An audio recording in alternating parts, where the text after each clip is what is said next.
All right, everybody, hope all's well. First and foremost, thank you so much for giving me a little bit of your time on this, depending on where you are in California. Here in Northern California, it's another wet and rainy day. Um, so one-time construction loans, the ironic part is hard to do construction in the rain. So once we get into the true spring season and the mid early summer, you're gonna see a lot of renovation loans, construction really kick off and rock and roll. Great opportunity to get in front of it right now and look at our amazing product. Quick summary. Before I do the summary, I ask for everybody's forgiveness a little bit. I do a lot of presentations, a lot of public speaking, so I have to drink a lot of water. So I might have to take a few water breaks throughout the process. The one-time close new construction loan is a single closing construction loan. If anybody's been in the industry for quite a while or have used programs, this has been around for quite a bit. It's now back. One of the biggest players in the industry, maybe a decade ago, was IndyMac Bank. It kind of reminds me of their product. It's a one-time close, but this is a little better because now you can incorporate the land into the whole transaction. It's short-term financing. It's 11 months plus 1 month addition. A single close construction mortgage can be closed as a purchase or refinance. So it's pretty interesting. The refinance portion is pretty awesome. The best part was one closing, which means one interest rate. Yes, rates are a little higher than they were a year and a half or 2 years ago, but rates are better than they were Q4 2022. Let's put it in perspective. You have the option to modify if the market improves. I truly feel the market's going to improve. So you have one credit report, one down payment, and one approval. It's a great opportunity. Okay, so we have two products. We have the conventional and we have the 30-year. So the conventional gives you kind of the whole suite. 15-year AM, 30-year fixed, 7-year ARM, 10-year ARM. Really, the construction period, I'll probably go with a 30-year for this. Give the security. If rates drop dramatically, refinance, get a new 30-year or a new 10-year, depending on your goal. The difference between the 10-year, 7-year spread right now and 30-year fixed is pretty minimal for most loan amounts. When I say most, we do conforming and high balance loan limits. So for our high val counties here in California, that's a lot, like $1,080,000, right? So depending on $1,080,000, you might want to explore the 7-year option, maybe the 10 ARM, but the 7-year is probably your best and most competitive rate. I'll explain a little later of why the interest rate you have in the construction period might matter in the conventional side. The cool part is the next bullet point is primary, second home, and investment properties are allowed. This is awesome. You could go into this with the intent to occupy for your own property, a second home, your dream home, your vacation home, family home, or just full-blown investment property with no intent to occupy, just really create the cash flow, or just build it to sell it and keep going.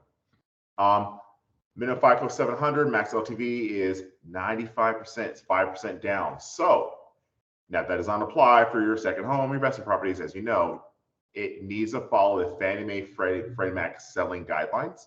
So if you know the guidelines, you know the program, they don't alter it. That's a pretty awesome part. You don't see the 3% down. As a first-time home buyer, Fannie Mae, Freddie Mac, you can do 3% down, 97% financing with all the programs available. This does not go to 3%, it goes to 5%.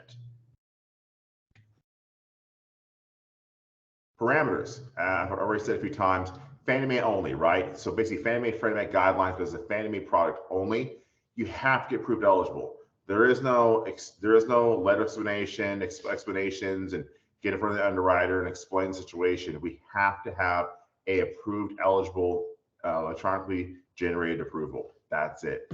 Lock period 90 days. So depending on how fast we get all the transactions started, all the stuff from the contractor, purchase contract back and forth. Now that means locked. Just pretend we're starting the transaction, go through the process, getting all the ducks in a row. We're finally able to be approved, conditions, funded, recorded. It starts construction. So 90 days is plenty of time. You cannot be owner builder, right? You have to hire a professional. If you are a professional, I get it, I'm sorry, but you have to hire a contractor that's not yourself to be the approved contractor for the property. The 5% construction costs will be held in the contingency funds. We kind of go over that a little later. Basically, you need to have an escrow account. Projects never go as planned. They want to make sure they have a cushion for what could be an escalation of costs from time or materials and blah, blah, blah. The 11-month period, we already covered that. It's really pretty simple. Standard underwriting, just adjustment of fees. They do allow, it's pretty interesting, the weather-related escrow holdbacks are permitted. But that's about it. Ineligible construction guidelines, okay? So co-ops, attached condos, manufactured homes, and ADUs cannot use them to build ADUs. No temporary buy downs, no principal reductions, appraisal waivers or appraisal alternatives. They need to have a full appraisal.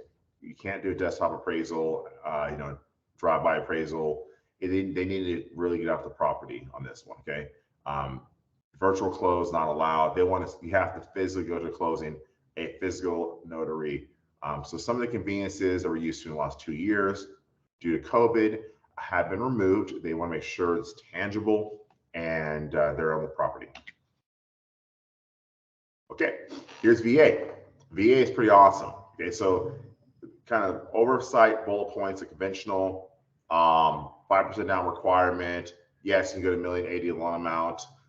You can include, I didn't talk about it in the presentation, but you can include the cost of the land, soft costs, construction costs, all together could equate to 5% down. You can buy the land and do everything at once. That's a huge bonus. I don't think covered. You don't have to acquire the land and then go back and do the plans and permits, all this stuff. If you have time and a willing seller, you can bundle it all together, do a one-time close. VA really emphasizes this. It's 30-year fixed only, jumbo traditional. It's VA guidelines, primary residence only. There's no vacation home, investment home, second home. You live in the property as a veteran. $4 million is nuts, right? $4 million loan amount. FICO score is only 620, 100%.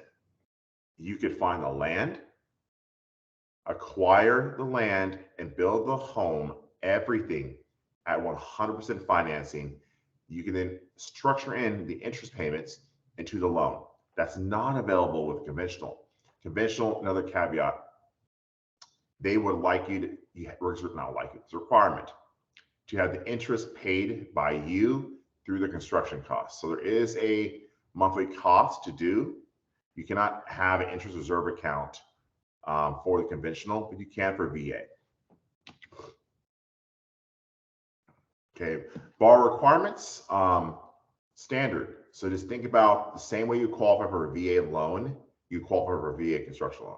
The same way you qualify for a Fannie Mae traditional loan, you qualify for our loan.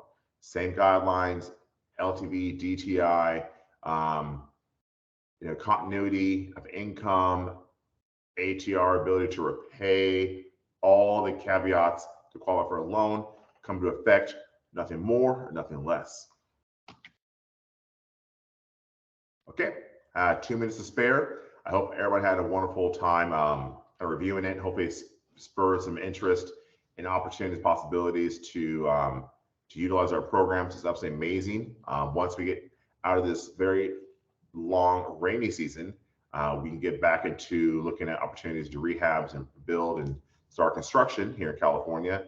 Look forward to assisting and serving everyone on this call. Please reach out to us. Our email address is there. It's .co, it's not .com.